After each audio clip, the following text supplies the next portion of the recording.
Oh xudoyim, qanday mamlakatga kelib qoldik-a? Musson shamoli o'rniga sassiq shamol esyapti.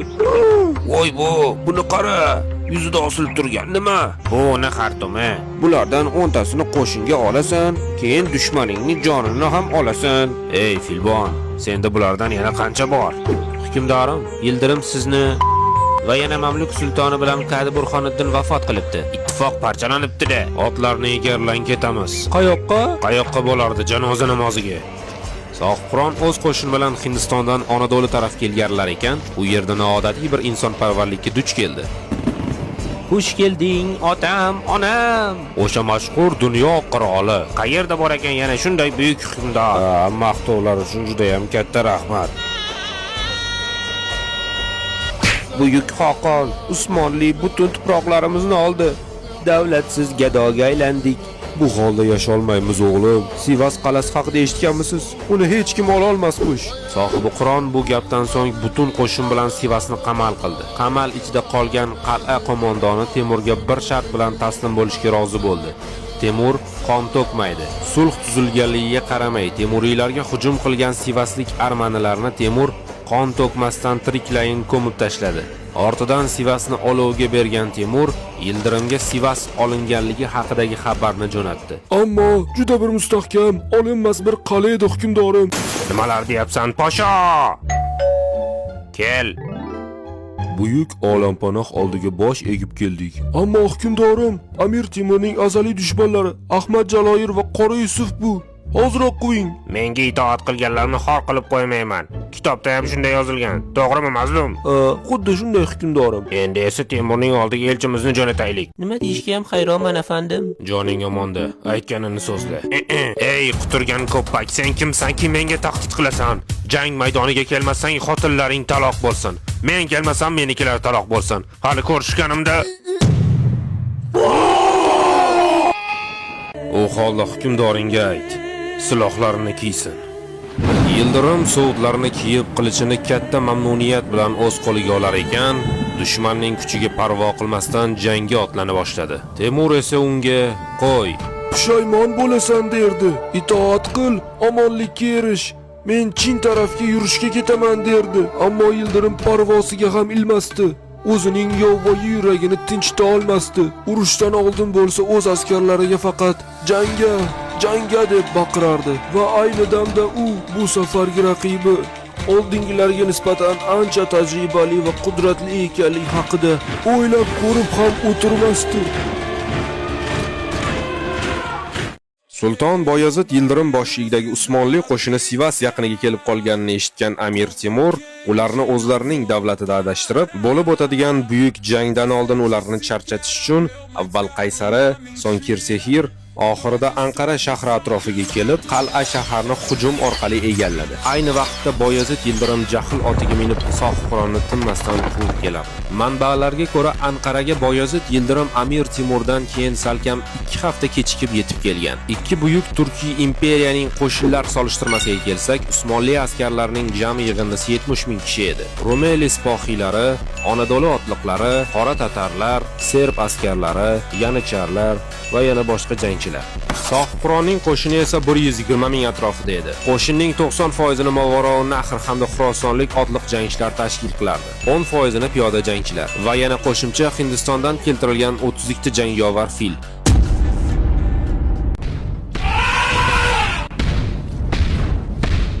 bir yo'la ajdar minib kelmabsan-da, Nimadir dedingmi, Yildirim? Bu sirk hayvoni ustidagi masxaraboz kim ekan deyapman. Ya Alloh, majag'layman Yildirim. Ko'ramiz qariya.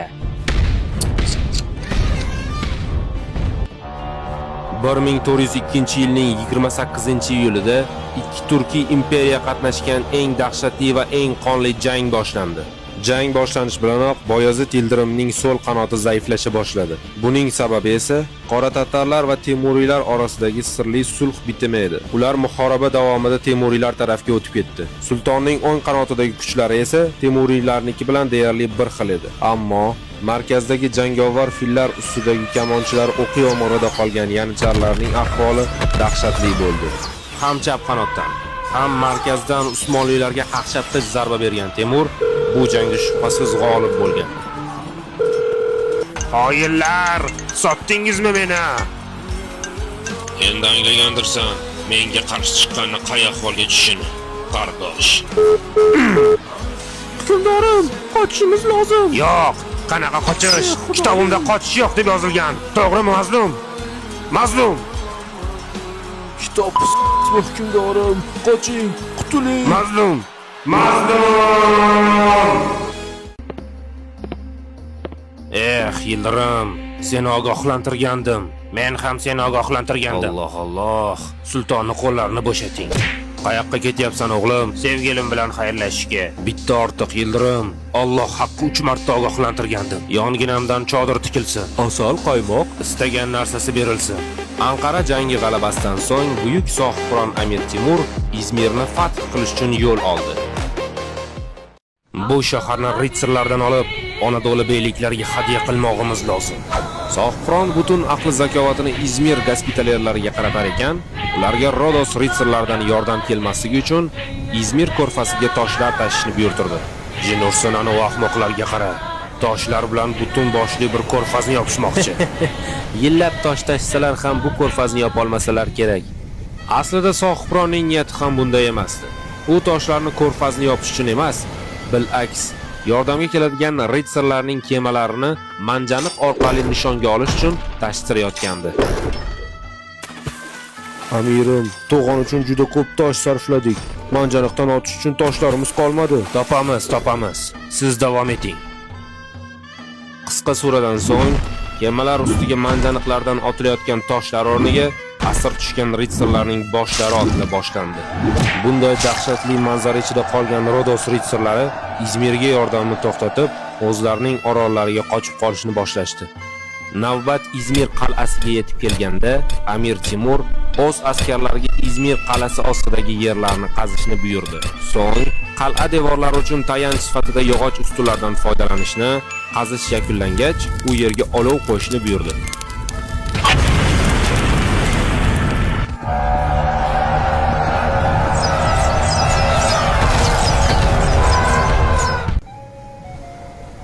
Afandim, Shahzoda Sulaymon Rumelida, Shahzoda Iso Bursada, Shahzoda Mehmet Amasiyada amringizga muntazirdir. Go'zal.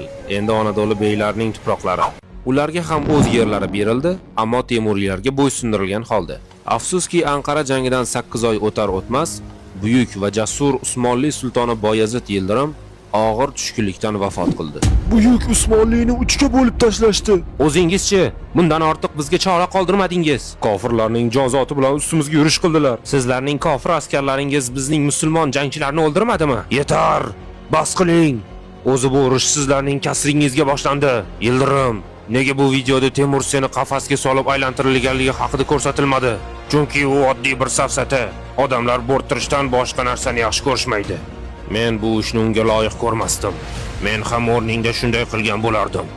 Axir shunday bo'lsa, nega bir-biringizga bu qadar dushman bo'ldingiz? Nega bir-biringizga urush ochdingiz? Turkning jahon taxtiga 2 hukmdor sig'masdi.